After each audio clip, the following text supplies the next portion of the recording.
Ya lo decíamos, 14 de junio, tengan ustedes buenas noches. Y hoy día vamos a hablar de un tema que suele pasar desapercibido, un tema que además el Mundial ha nublado, pero que es uno de los temas más importantes en la política actual, porque muchas veces nos hacemos la pregunta de por qué tenemos tan malas autoridades, y la verdad es que parte de la respuesta se encuentra en el sistema.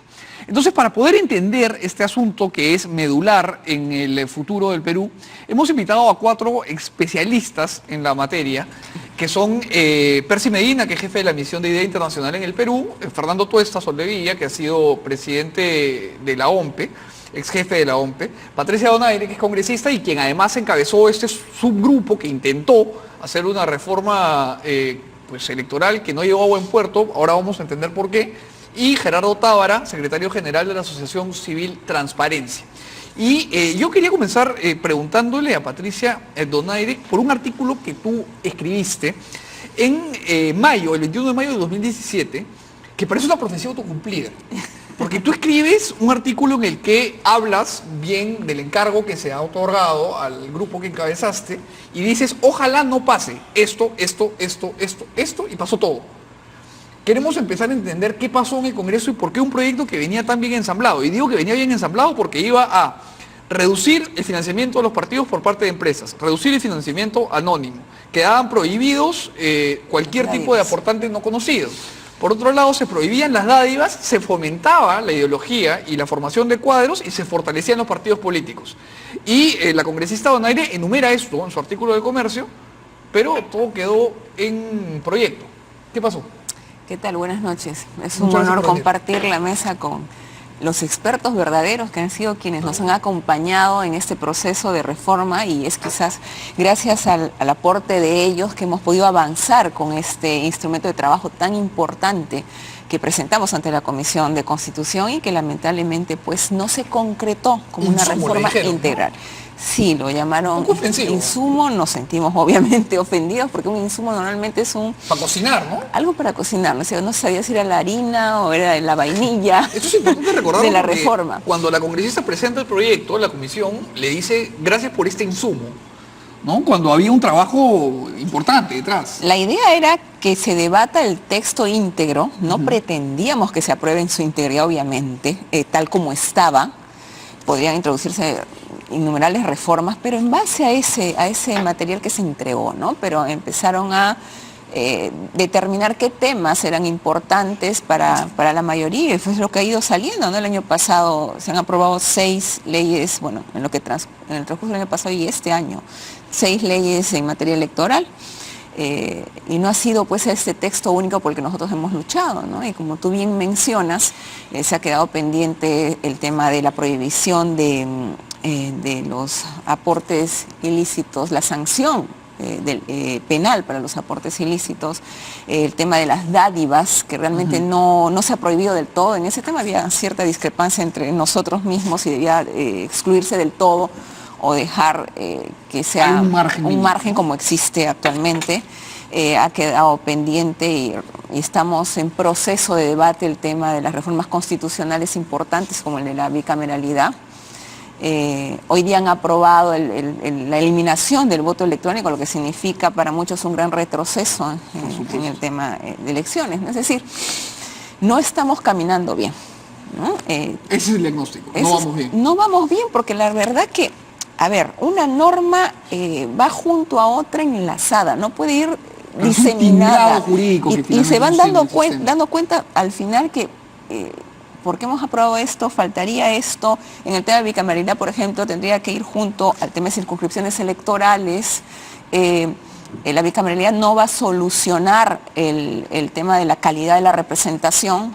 Tendría que verse también la reforma de los partidos políticos en sí, de cómo que se designan a sus candidatos, la participación de los organismos electorales en las elecciones. Es decir, hay muchos temas en el camino que deberían estar todos engranados, ¿no? Que habría que trabajar en conjunto, además. En definitiva. Y yo te quiero preguntar, Fernando, algo que yo creo la población se pregunta con frecuencia, porque el Congreso tiene un dígito de aprobación, el Poder Judicial va por el mismo camino, aunque eso pasa por otro lado, pero hoy día hemos escuchado en el noticiero una entrevista del Consejo Nacional de la Magistratura en donde le preguntan a una futura jueza cómo se hace el ceviche de pato.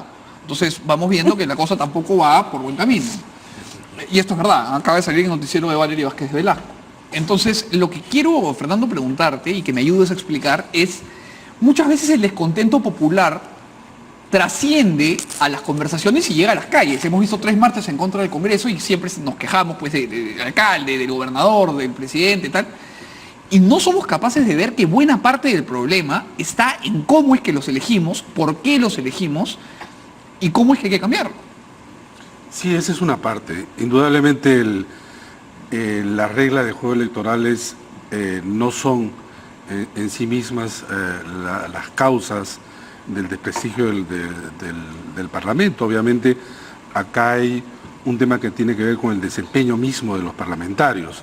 Ahora bien, es cierto que hay mucha gente que no quiere comprometerse con la política, puesto que no quiere ser parte de aquello que se rechaza. Yo creo además que en el Parlamento hay buenos parlamentarios en muchas bancadas, pero es cierto también que, por ejemplo, yo aprecio mucho, por ejemplo, la experiencia en el Parlamento, y es algo que por el contrario se ve muy mal por parte de la población. La población tiene una imagen del Parlamento como un todo y evidentemente lo rechaza no de ahora, sino hace mucho tiempo. Los parlamentos en general en el mundo no son instituciones de alta aprobación, solo que en el Perú son de las más bajas. Ahora bien, contra lo que mucho se cree, por ejemplo, uno de los problemas de la representación es el número de congresistas. ¿Por qué? Y no porque la gente cree que son muchos, sino que al contrario son pocos. A comparación de otros países, por ejemplo. A comparación del mismo Perú. Nosotros tuvimos 130 congresistas en 1876.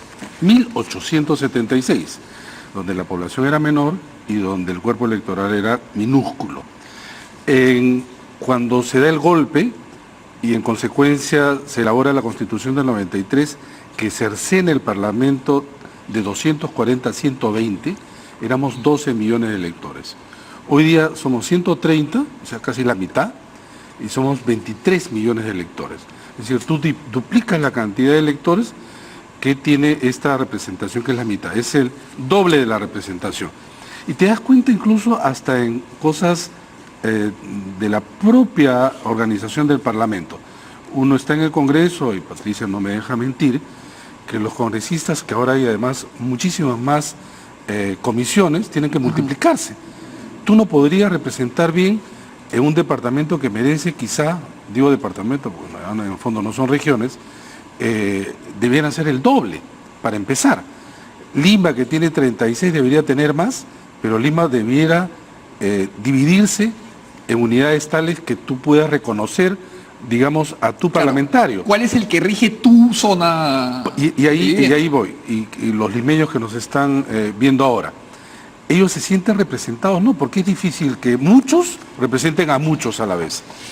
Y en ese sentido, la reforma tenía como propósito diseñar, digamos, un sistema, que lo que ha señalado Patricia, circunscripciones, que también permita la cercanía del representante con el representado, que además tiene como consecuencia y un factor importante luego el control.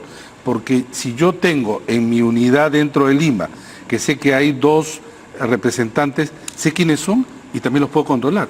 Los puedo demandar, pero también puedo solicitarles a través de ellos. Carta. Pero por supuesto, ¿no? Y entonces eso no se ha hecho, no se ha discutido, y el gran problema ahora en el Congreso es que no solo se dejó de lado el Código Electoral, sino se hicieron, como siempre se ha hecho, y ese es uno de los problemas, modificaciones parciales de la norma. Como hoy, por ejemplo, nos han sorprendido con la norma. La aprobación de la eliminación del voto electrónico. Ha costado años implementar el voto electrónico, y en estas próximas elecciones, 7 de octubre, vamos a tener a cerca de 2 millones votando con voto electrónico. Y se ha ido mejorando.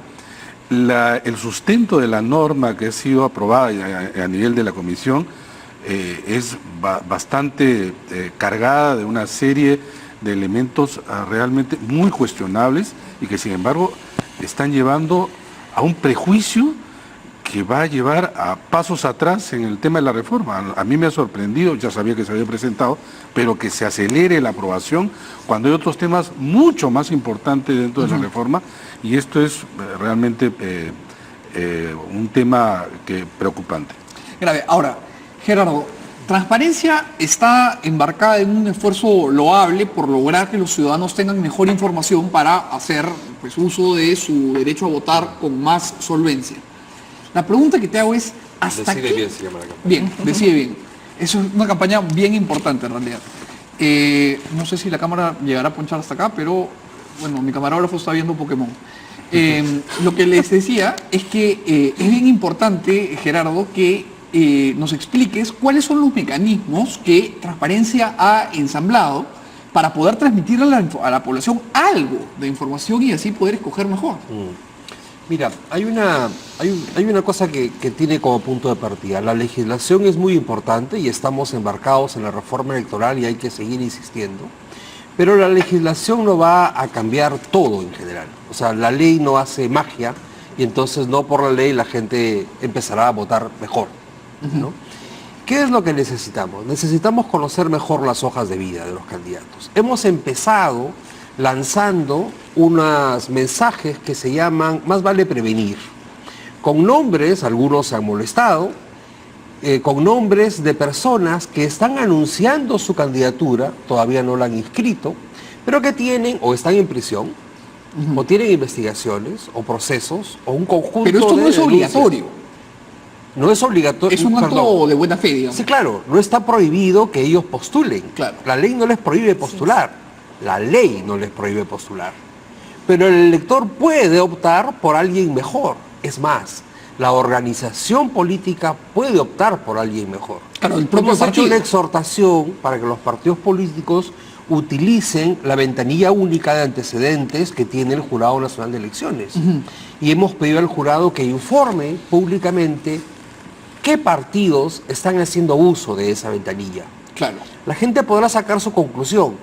Si el partido de Patricia usó la ventanilla, puede ser que está siendo más serio que el partido de Fernando, que no tiene uno, que tal vez no lo está usando, por poner un ejemplo. Eso es importante. Hemos puesto en marcha otra vez Verita, que es un aplicativo que utilizamos desde el 2014 para chequear las hojas de vida y cruzarla con otras bases de información cuando sean presentadas al jurado Claro, electoral. por si alguien se quiere pasar de vivo. Claro, por si alguien te diga cosas que no son ciertas, como ha ocurrido en todas las oportunidades y ahora en el Congreso mismo, ¿no? O para que la gente simplemente sepa, porque es muy difícil pedirle a la población que chequee, qué sé yo, 500 hojas de vida Por supuesto. en un distrito. No, imposible. Entonces hay que condensarlas, hay que sacar los datos más relevantes y decirle, Y darle mira, la pepa. aquí hay estas personas que tuvieron condenas. A lo mejor eso no les prohíbe ser candidato. Aquí hay estas personas que tienen deudas tributarias. Correcto. Ahora, Gerardo Percy, les pregunto a los dos. A mí constantemente me visitan, y yo lo agradezco mucho, congresistas de todas las bancadas. Y buena parte de estas conversaciones pasan porque en algún momento yo les pregunto cuál fue el filtro que su bancada utilizó para terminar con una Yesenia Ponce sentada al costado de ustedes, ¿no? O sea, ¿qué tipo de tamiz se utiliza? ¿Y qué herramientas podemos utilizar desde la ciudadanía, ahora vamos a entrar al Estado, para que los propios partidos tengan una mejor visión de a quienes convocan?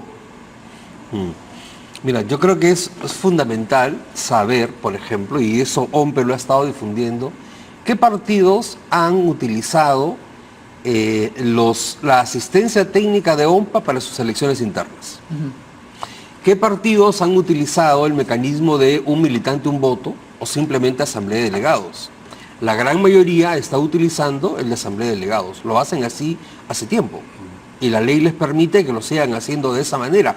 Pero es desde nuestro punto de vista la forma menos democrática. O sea, 20 personas se reúnen en Cieneguilla y deciden los candidatos de un partido para todo el país. Esto de la asamblea Y eso ha pasado. de delegados aquí, te pido ayuda, Percy, es un chiste. Bueno, depende. También podría ser un mecanismo útil si es que se hiciera bien, ¿no? Claro, pero en la semántica peruana, en la asamblea de delegados, como bien nos dice Gerardo, se reúnen 15 personas en un chifa y eligen al candidato. Y en algunos casos podrían ni siquiera reunirse y simplemente presentar un acta, ¿no? Peor todavía. Sería peor todavía. El problema de fondo es que no hay partidos consolidados ni enraizados ni que tengan presencia nacional, ¿no? porque si tuviéramos partidos que tuvieran vida activa en todas las provincias, entonces los candidatos surgirían de los afiliados o de la vida política, de los cuadros de la localidad. Lo que ocurre en la práctica es que quienes quieren ser candidatos en cada región o en cada provincia buscan a los distintos partidos y negocian con 2 o 3 y se quedan con alguno, y al final no es el partido el que está presentando un candidato, sino es un candidato que ha fichado por una determinada franquicia. Claro, digamos, y es un ¿no? racimo de invitados. Entonces es muy difícil, teniendo en cuenta que hay pues tantas circunscripciones y tantas candidaturas a proponer, que el partido se responsabilice por cada uno de los candidatos. En la práctica no los conocen, ni siquiera en la elección parlamentaria, no digamos nada en la elección municipal, ¿no? Entonces el principal problema es cómo hacemos para tener agrupaciones políticas que tengan vida política, enraizamiento, que se responsabilicen por su gente. Claro, pero siendo conscientes de nuestra realidad, el otro día yo escuchaba a un vocero de Fuerza Popular diciendo que su meta era presentar candidatos a todos los distritos. Entonces yo pensaba, son 1.874 distritos. ¿Quién va a entrevistar a 1.874 personas? O sea, ¿cómo va a ser el partido para poder tener esa información? Quizá utilizando los mecanismos de transparencia se pueda. Ahora, con el panorama claro, les pregunto a todos, ¿será posible llegar al 2021 con alguna reforma? Con una reforma integral como la que planteábamos, lo veo complicado, a no ser que haya una auténtica voluntad política como siempre lo hemos manifestado. Pero Eso es un hasta milagro. ahora es un milagro, ¿no? Ojalá podrían entrar en la reflexión y realmente se retome una reforma integral, aunque prometieron, ¿no?, que al final de aprobar las leyes principales aprobarían el Código Electoral. Ojalá se cumpla esa promesa, pero...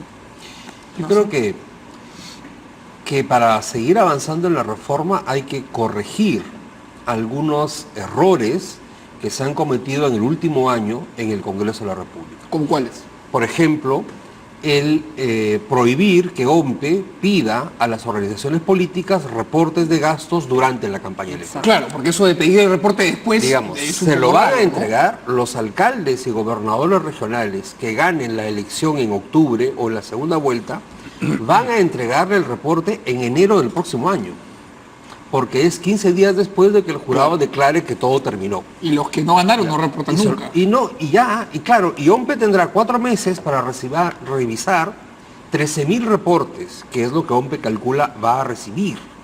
13.000 reportes. No le va a dar tiempo en 4 meses, y aquello que no logre revisarlo, ya no hay más. Con lo cual tendremos alcaldes y gobernadores ejerciendo para los próximos 4 años que nunca sabremos cómo financiaron su campaña electoral.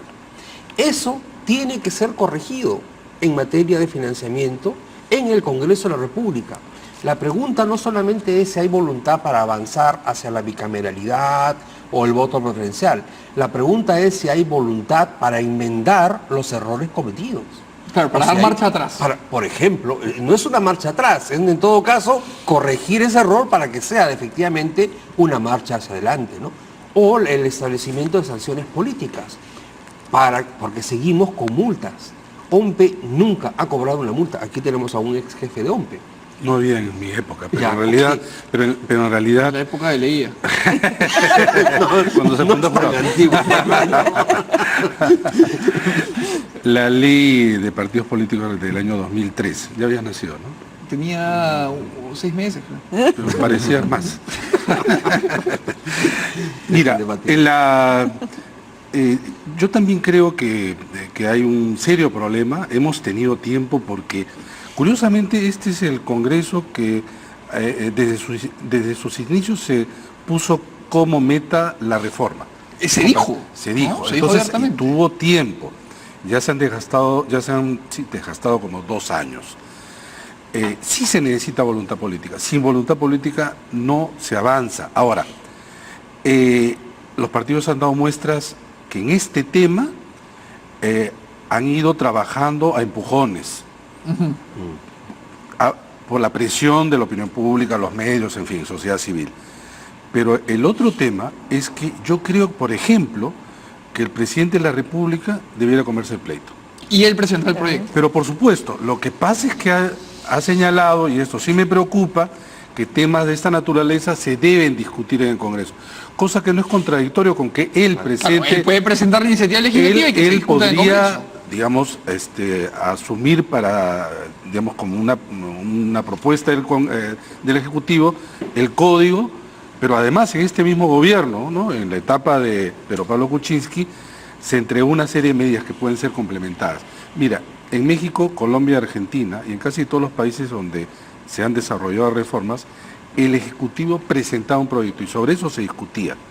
Si dejas que por el contrario lo hagan las bancadas, que a su vez dejan por iniciativa casi personal en su mayoría, termina desmembrándose. ¿Qué es lo que pasó con el proyecto de Claro, y Alfonso? entonces justamente va en contra de los métodos necesarios para alcanzar este objetivo. Pero también es cierto, Mijael, que en temas de reforma, en general los congresistas actúan con cierto temor. Creo que la idea es, más vale lo malo conocido por lo bueno que lo bueno por conocer. Vamos a es ese- conservador en general. Vamos, incluso Pero el- los más conservadores son los partidos políticos tradicionales. Sí, ¿no? sí, Y sí, tú lo has sin duda. visto, ¿no? No, están sin cuidando su feudo. Definitivamente, y no se quiere avanzar hacia los cambios reales. Ahora, les pregunto a todos, cuando hablamos de falta de voluntad política, dejémonos de eufemismos y pongamos nombres y apellidos. ¿Qué partidos no quieren empujar la reforma electoral? ¿Qué partidos quieren enquistarse con este sistema que claramente nos lleva a elegir mal? Congresista, tengo que comenzar por usted, porque usted Me pone la espada en el cuello. Mira, Es lo que toca. bueno, en realidad yo creo que las muestras han sido públicas de los partidos que no han querido ciertas reformas, ¿no? Aparentemente hay una voluntad de avanzar, pero una voluntad de avanzar en temas que me convienen y los que no me convienen no avanzo. Póngame un ejemplo. ¿No? Por ejemplo, estábamos hablando del tema del financiamiento en las campañas. Nos hemos quedado en el financiamiento privado más consolidado, el financiamiento público no hemos avanzado mucho y la idea es tratar de consolidar el financiamiento público para evitar justamente estar nuevamente en un escenario en que el financiamiento privado distorsiona las campañas mismas, ¿no? Estamos en los problemas finalmente de candidatos metidos en denuncias por haber recibido de fuentes prohibidas y que no hay un mecanismo de sanción penal. Entonces, no hemos avanzado hacia ello. Pero, congresista, acá le interrumpo, porque como sabemos todos, la ley no es retroactiva. Entonces, ninguno de los partidos que puede haber recibido, digamos, dinero fuera de lo marco que su ley propone, va a responder por eso. Es de aquí en adelante. Entonces, no sería un buen gesto, por ejemplo, del fujimorismo, ya que usted no lo quiere decir directamente, empujar la ley, promover la ley y aprobarla para las siguientes elecciones. Bueno, a ver, si no me equivoco, ellos no tienen ningún proyecto en esta materia de reforma electoral, ¿no? Sí lo tenemos Peruanos por el Cambio, sí lo tiene el Nuevo Perú a través de Marisa, lo tiene también Acción Popular, Jorge del Castillo también, entonces falta una muestra de ellos. Y ahora, también falta que el Ejecutivo cumpla su promesa. Y yo creo que lo que decía Fernando es el presidente Martín Vizcarra tiene que cumplir con la promesa que ha hecho a la bancada, en el sentido de que tenía que presentar el proyecto de la reforma electoral integral, y además también se habían comprometido a hacerlo vía delegación de facultades. Ya, delegación de facultades no lo hicieron. Entonces dijeron, bueno, vamos a esperar el proyecto del Ejecutivo, y el proyecto del Ejecutivo nunca llegó, por eso es que no hemos avanzado en la discusión de estas sanciones políticas y penales. Entonces yo quiero comprometer al presidente públicamente a que haga realidad esta promesa de la presentación de la legislación electoral y que no sea solamente en el tema de sanciones, sino también en la reforma integral. Que el Claro, que no sea para la tribuna, vamos que a sea ver. el código electoral el que sea presentado desde el Ejecutivo. Ahora, pregunta para todos también. Esta idea de que va a haber financiamiento privado para las campañas, es decir, que viene una empresa y te ofrece plata, se me hace muy difícil a mí, siendo inocente, pensar que una empresa va a bancar a un candidato sin esperar nada a cambio. ¿No? O sea, Ya digo no se yo, es raro.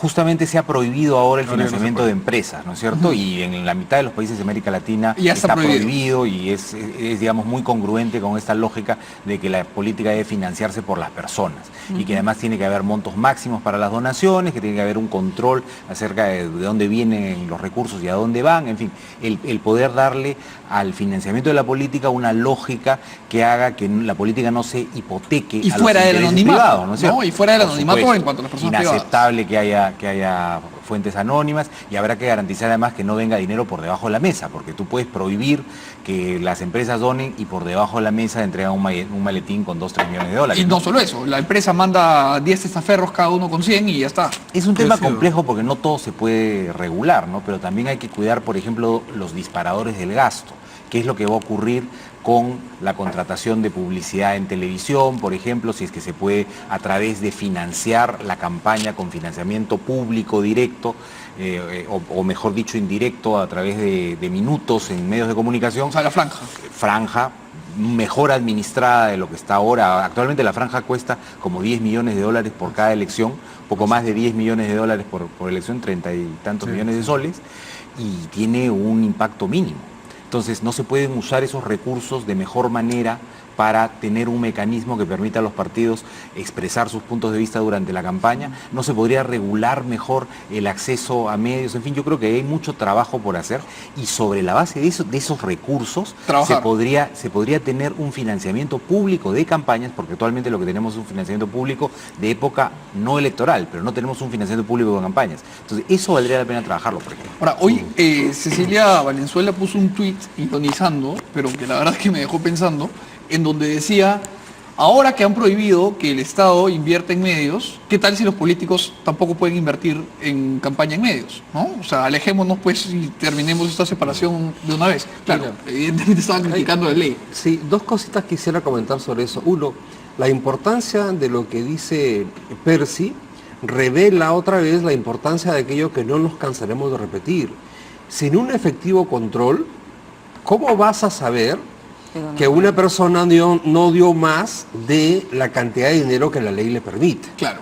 O sea, no hay forma. Si no le dices que te lo reporte, ¿cómo Si lo vas a saber? Si la propia SUNAT no puede, ¿qué va a poder la ONCE con el ejército? Pero de además gente que no tiene- le permites a la OMP que le pida el reporte, ¿cómo lo vas a saber? No lo vas a saber.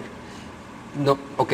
Segundo, yo insisto, el tema de la publicidad en televisión es muy fuerte en campañas generales, no en campañas regionales y municipales. Nosotros hemos hecho un En televisión estudio- nacional. En televisión. Porque sí. en los canales regionales Tampoco. sí hay No publicidad. pasa del 15%. Hay casos como en el Callao, no, pero es que en la nacional es 70, 80%, ¿no? Y entonces tú dices, reduces eso y reduces un montón el disparador del gasto.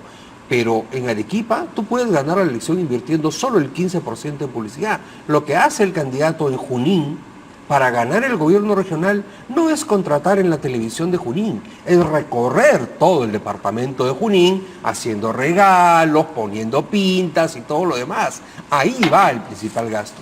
Entonces, ¿esto a qué me lleva? Que yo creo que deberíamos tener el suficiente coraje de poner sobre la mesa topes para los gastos en campaña. En el Perú tenemos tope para lo que una persona pueda aportar. O sea, usted pero dice no topes generales. Tope general. ¿Y cuál cree como que debería existe ser el en monto? Colombia, como O en existe en Estados Unidos. Canadá, ¿no? O sea, es decir, tú puedes decir, ok, no más de $1 por elector, por decir algo. O sea, el máximo sería en todo caso 31 millones de soles. Bueno, si es que todos donan. 23 millones 23 de soles. que, claro. Es lo contar máximo los que niños. podría gastar un partido político, por citar un ejemplo. Y no es poca plata tampoco. Y no es poca plata. Lo tiene Colombia, lo tiene Canadá, lo tiene varios países. Entonces, tú le dices, no gaste nadie más de esta cantidad. Con lo cual, estás estableciendo un máximo y haces que no sea el dinero el gran Distorsionador elector, de la voluntad. el gran distorsionador de la voluntad popular. ¿No? Hay ¿Por un- qué no ponemos hay un eso en tema- discusión? Hay un tema que creo que pasa desapercibido o que es poco claro en general para quienes discutimos este tema. Tú le puedes dar a la OMP más tiempo, pero si no le das recursos, Claro. lo mismo que nada. Y hoy en día la OMP no tiene recursos siquiera para contratar un auditor por cada oficina descentralizada. No le da el MEF, ha pedido ampliación, hasta ahora no se lo dan. Y este auditor tenía que ver con las funciones que tiene y son asignadas a la OMPE en razón del financiamiento.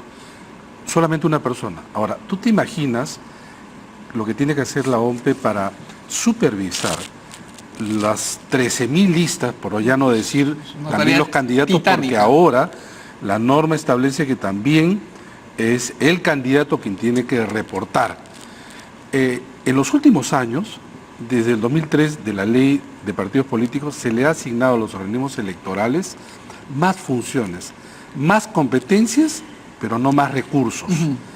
Y cada vez que hay una elección, esto es una tortura, porque tú presentas un presupuesto y tienes que negociar con el MEF, con la Dirección General de Presupuesto, que generalmente te recorta, Es su chamba. y tú tienes que, sí, dices tu chamba, pero hay un tema, pues a diferencia de cualquier política pública, que quienes se encargan de organizar las elecciones tienen que desarrollarlas en un día que es inamovible. Claro.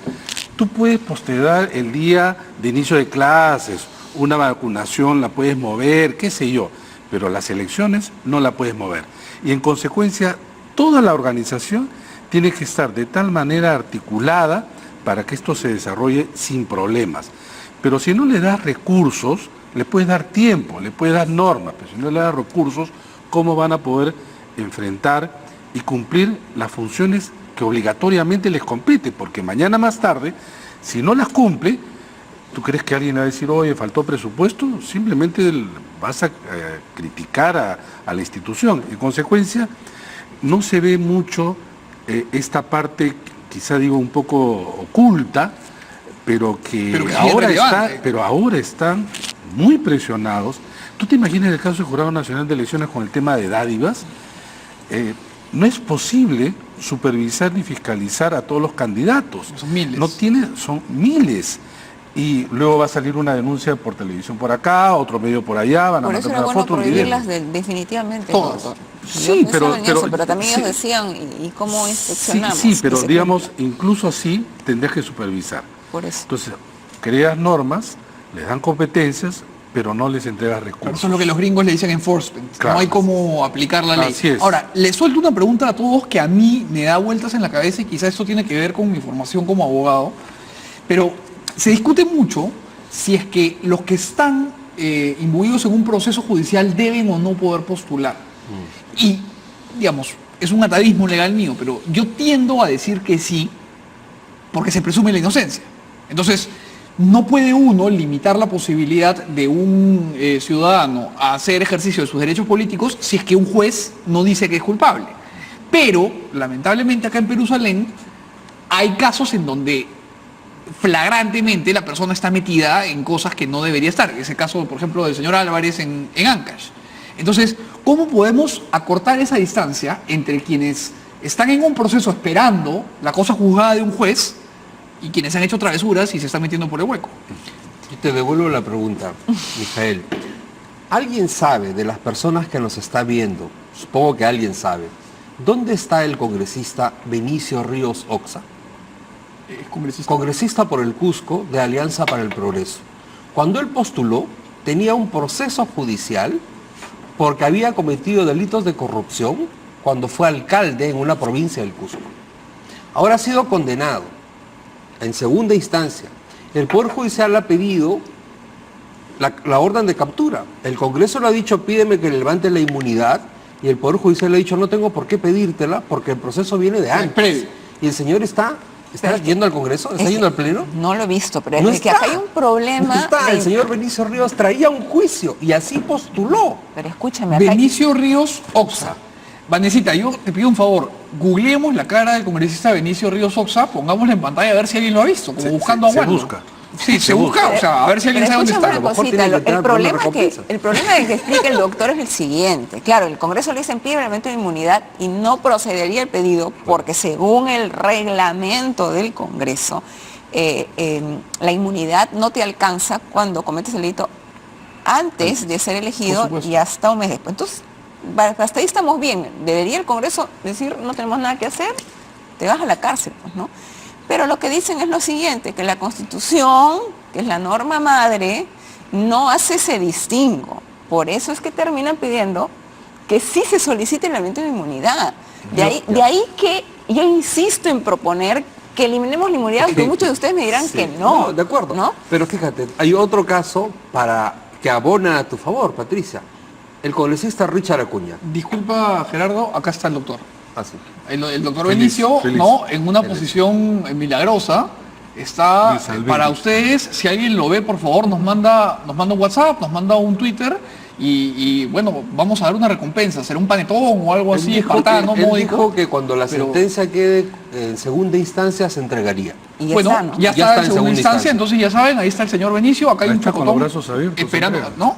Como esperando que el agua se vuelva vino. Ahí está de nuevo. Ayer, Me gusta. la Comisión de Levantamiento de Inmunidad Parlamentaria decidió no levantarle la inmunidad al congresista Richard Acuña. Acuña, sí. Vicepresidente del Congreso, por un delito que se habría cometido antes de que sea congresista. Otra vez. Aquí me permito, Y en base a Gerardo, la inmunidad parlamentaria. abonar una idea. Cuando la congresista Donaire dice que la Constitución señala que no se puede procesar a un congresista mientras es congresista y que no es clara, esa es una interpretación de la Constitución, porque no lo dice literalmente. Lo que la Constitución, digamos, los abogados usan la palabra teleológico, que es cuál era la finalidad del legislador a la hora de escribir ese artículo. Y lo que ese artículo persigue es la inmunidad funcional, Así es. que es lo mismo que tienen los diplomáticos, Así que es, es, por supuesto. si uno comete un delito En en el ejercicio ejercicio de de la sus función. funciones como congresista, ok, tiene inmunidad. Sí. Pero lo de antes y lo de después, Sí. por favor. Por eso es que el reglamento dice que no se aplica para delitos cometidos antes de asumir la función, ni tampoco para temas que no sean materia penal. O sea, oye, tú tienes problemas, deudas alimentarias, que tributarias. te vas a hablar en la inmunidad para decir no le voy a pasar alimentos a mis hijos. Bueno, hay varios. No. Bueno, sí, ya, pero no vale, ¿no es cierto? Entonces sí, se ha ido pervirtiendo la figura de la inmunidad parlamentaria y eso cala profundamente en la indignación de la gente. Ahora, congresista, ¿dónde ha sido, y le pregunto de nuevo, que usted ha encontrado mayor resistencia a avanzar con este proyecto al que le dedicó tanto tiempo? ¿En Fuerza Popular? Fuerza Popular. Porque claro. y recordamos todos que tuvo usted una discusión acalorada en la Comisión de Constitución con el señor Miguel Torres, donde, bueno, o sea, Yo creo que esa era discutieron fuerte. la gota que rebalsó el vaso, ¿no? Porque ya venía una serie de obstáculos en contra del proyecto de reforma integral, porque no se quería debatir como tal. El encargo fue, elabórenos una legislación integral. Elaboramos la legislación integral. Pensaron que quizás no llegaríamos a puerto, pero con la ayuda de estos grandes expertos, más de la población, llegamos a puerto. Presentamos la reforma y nos dicen no. Esto no, nosotros veremos qué escogemos de ahí para legislar. Segunda reunión de la Comisión de Constitución, lo mismo, insistimos. En la tercera, obviamente, tuve una reacción propia de quien siente la frustración de haber trabajado por algo que era positivo para el país, porque generaba grandes cambios, y no se haya logrado concretar, ¿no? Inocentemente pregunto, ¿qué tiene Fuerza Popular contra la reforma? Yo no creo ¿Tienen miedo? Yo no creo que tenga algo en contra de ciertos temas de reforma. Yo creo que lo que no quieren, por lo menos hasta el momento, es que se logre una codificación, que fue la objeción que se nos presentó, ¿no? Porque si bien es cierto, si en un principio te dicen,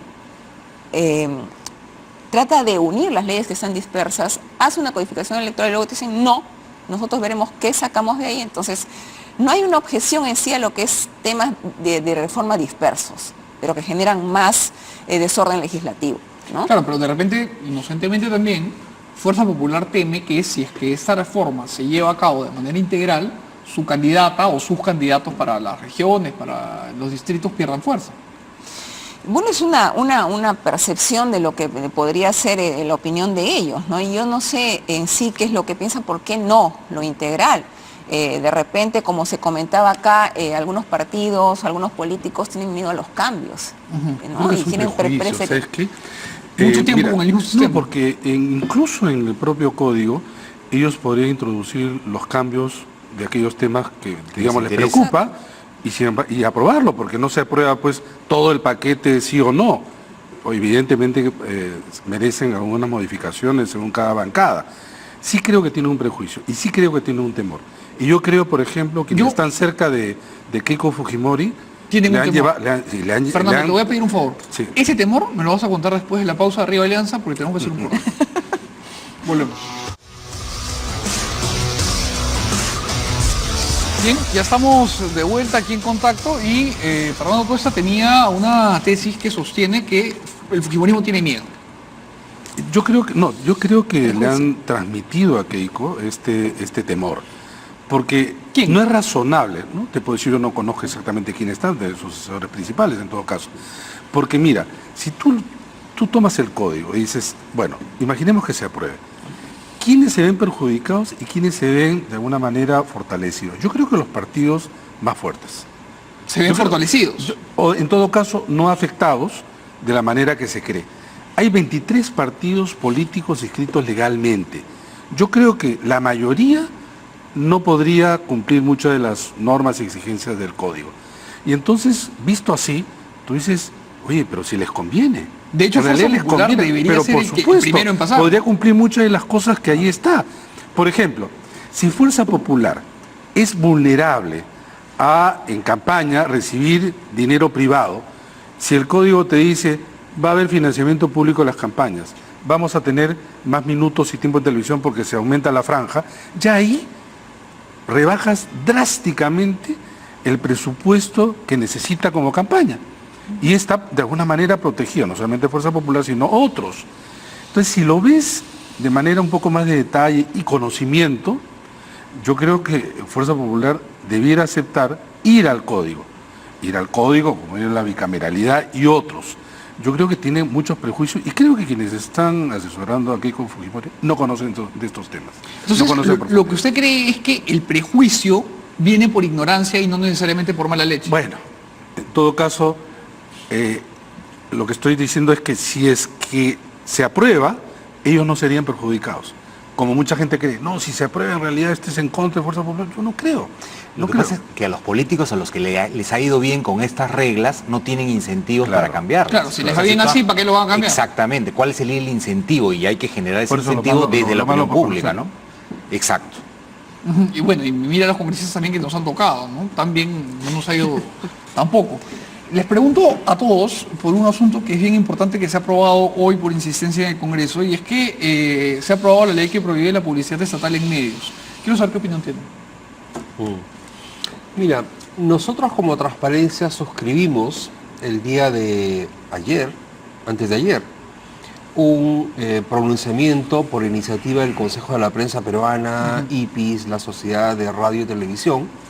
Transparencia se sumó a este pronunciamiento junto a otras instituciones porque pensamos que un proyecto de esa naturaleza restringe la posibilidad, por lo tanto el derecho de información de amplios sectores sociales. La brecha digital, si es que se piensa que eso se puede reemplazar con la publicidad en Internet, hay un desconocimiento muy alto de las dificultades que hay. La congresista Bonaire, que viene de Loreto, puede decirnos cuándo llegó la banda ancha a Iquitos y en qué lugares de Loreto hay real acceso a Internet y en cuáles no hay. La brecha digital es inmensa, es enorme, no hay forma de llegar. Hay una cantidad significativa de medios de comunicación locales, hace un momento comentábamos, radios locales, televisoras locales, que podrían quebrar, sin duda, si es que le estás prohibiendo que la municipalidad anuncie una campaña de vacunación o haga un anuncio en el cual diga que de tal día a tal día la carretera va a estar cerrada porque hay obras, porque hay un huaico. O porque hay obras, porque hay que reparar el puente. Ahora, congresista, siguiendo con su opinión, planteo un tema más sobre lo que ya ha dicho el doctor Tábara. Es que el consumo en Internet en el Perú es atípico, porque cuando se ve la penetración de Internet, la gente no tiene en cuenta el fenómeno de las cabinas. O sea, no todo el mundo tiene celular y computadora en su casa. Entonces, uno puede tener acceso a Internet por una cabina, pero la conducta de un usuario en una cabina es rápida. O sea, tienes que hacer lo que tienes que hacer y te vas. No es que te pones a ver propagandas. Sí, pues te cuesta. ¿No? Y además cuesta plata. Claro. Entonces, ¿usted qué piensa con respecto a esta ley que se ha aprobado? Hemos manifestado como bancada nuestra oposición a esta ley desde el principio. Inclusive el Ejecutivo lo observó. Ahora se insistió en su aprobación, por lo cual va a salir ya promulgado por el presidente del Congreso. El sábado, sí. Así es. Y lo único que queda es plantear una acción de inconstitucionalidad Al TC. justamente por infringir el derecho a la información. Ha dicho bien el doctor Tábara, en mi tierra, en Loreto, inclusive en la capital, que es Iquitos, el internet es lentísimo. Un mensaje te puede llegar cada 10 minutos o tarde. O sea, no hay la ¿Tanto posibilidad. Sí, no funciona ¿Cómo? bien. Y a pocos... Y no hablemos en auto y más allá, o sea, debe ser peor. No, por supuesto. Entonces no podemos decir que la población se va a informar a través de las redes sociales. Y la población en la selva usa mucho la radio para informarse, desde la madrugada. Inclusive los canales de televisión locales son vistos en las regiones, ¿no? Fuera de los nacionales a los que han satanizado. Y no se están dando cuenta que estos pequeños medios de comunicación que hay en provincias los están prácticamente condenando a la quiebra. Porque la mayor parte de ingresos que estos tenían eran de la no publicidad, de la comunicación que hacía el Estado, de diferentes campañas o lo que quería informar a la población, ¿no? Ahora, yo te pregunto, Sí, Fernando, además sobre las elecciones, ¿cómo va a impactar? ¿Tú te imaginas la OMP incapacitado por informar en términos cuándo son las elecciones, ¿Cuándo le toca- cómo votar, dónde toca votar? los procedimientos, incluso las sanciones, etcétera? Y en elecciones regionales y municipales esto es todavía mucho más preocupante. Ya la publicidad estatal tenía un filtro en época de elecciones y que tenía que ser aprobado por el Jurado Nacional de Elecciones. Ahí había problemas. Ahora, sin esto, los problemas se multiplican. Entonces, ¿qué va a hacer la OMPE, por ejemplo, para informar a la población en relación al proceso electoral? ¿A través de redes sociales? Discúlpeme, pero este es un chiste, ¿no? Este es un chiste. Porque además, tú bien lo has dicho, la penetración no solamente es un porcentaje y una cantidad, sino que ahí hay que valorar la conducta Del que usuario. tiene del usuario. Claro. Y allí la cosa es abismal entre urbano, rural, sector medio, educado, ¿no? Etcétera. Pero además, y tú también lo acabas de decir, la gente, por ejemplo, que usa e invierte dinero en su smartphone, no va a hacer uso a través de la publicidad. Ellos quieren de repente hacer uso de otro tipo, de repente de sus redes sociales y punto. Entonces, yo creo que esto le da le hace un tremendo daño en general Ahora, a la ciudadanía, y termino sí. con esta idea. Y lo peor de todo, ¿sabes qué? Es que se dice que esta compensación va a permitir realmente que la gente se sienta informada, cuando lo único que se debió hacer, yo creo, si es que esto hubiera sido el objetivo claro, regular un poco más. Por ejemplo, tú ves que algunos municipios utilizan la publicidad para hacer autobombo al alcalde. Sí. Por ejemplo, esas cosas se deben de prohibir y está bien. Pero llevar a este punto es un punto extremo. No hay nada parecido en América Latina, ni siquiera el ejemplo que han dado de México. No, y acá, Fernando, te quiero volver a preguntar y luego escuchar la opinión de Percy. La congresista de Fuerza Popular, Esther Saavedra, ha dicho que la gente escucha Radio Nacional, ¿no? Y que por ahí se va a enterar todo, y por el peruano y por Televisión Nacional. El peruano lo leemos a veces los abogados para ver qué sale, pero más allá de eso, informativo no es. Y Televisión Nacional, creo que Hugo Coya hizo un gran trabajo, pero ahora más bien anda navegando por aguas inciertas. Pero dejando eso de lado, ¿tú crees que esta ley responde a un genuino interés de los políticos, o es una vendetta personal contra la prensa? Lo había presentado ya el congresista Mulder hace un tiempo, pero sin el concurso y el apoyo decidido de Fuerza Popular esto no pasaba. Ajá. Y acá creo, esto es una interpretación, en realidad Fuerza Popular considera y ha considerado desde la derrota que parte de la derrota tiene que ver con los medios. Y esta es una forma en realidad La venganza. de venganza, o quizá decir esto no volverá a pasar en la próxima elección. Porque de hecho consideran, repito, que los medios fueron uno de los factores de la derrota de Fuerza Popular. Y yo creo que hacia eso han apuntado. Ninguno de los argumentos a favor son sostenibles, de ninguna manera. Percy, Mira, antes de tu opinión, te sí. quiero dejar una pregunta para escuchar tu opinión sobre eso también.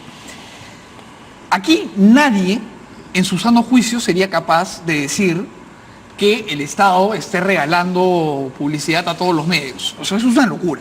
Además, estamos en un momento de austeridad, no hay plata. Pero lo importante acá es regular dónde se gasta, que sea eventual, pertinente, idóneo, útil el gasto, pero regulado. Esta prohibición, yo no entiendo quién favorece.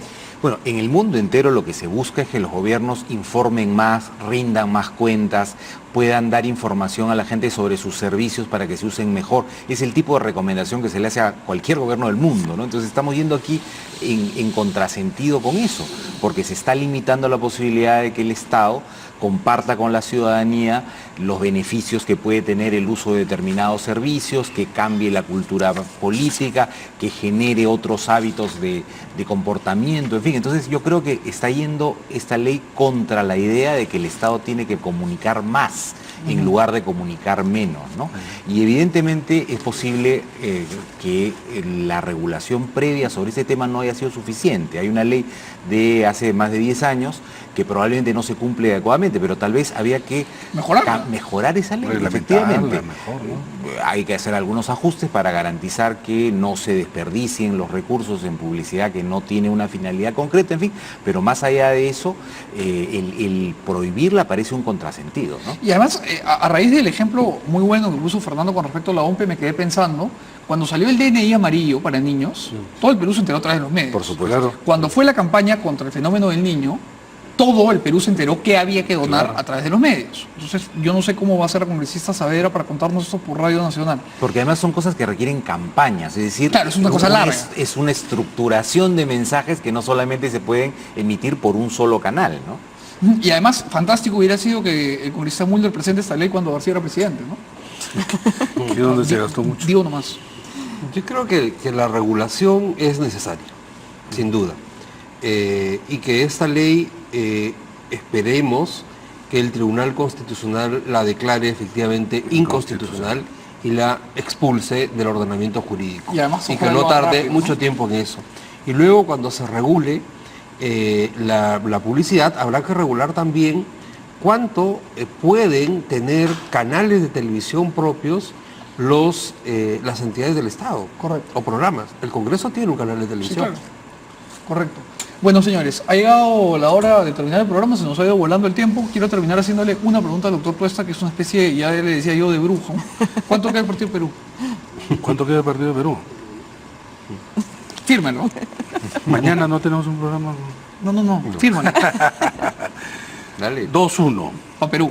Ya postea. Ya, listo. 2-1 para Perú. Nos vemos mañana. Chao.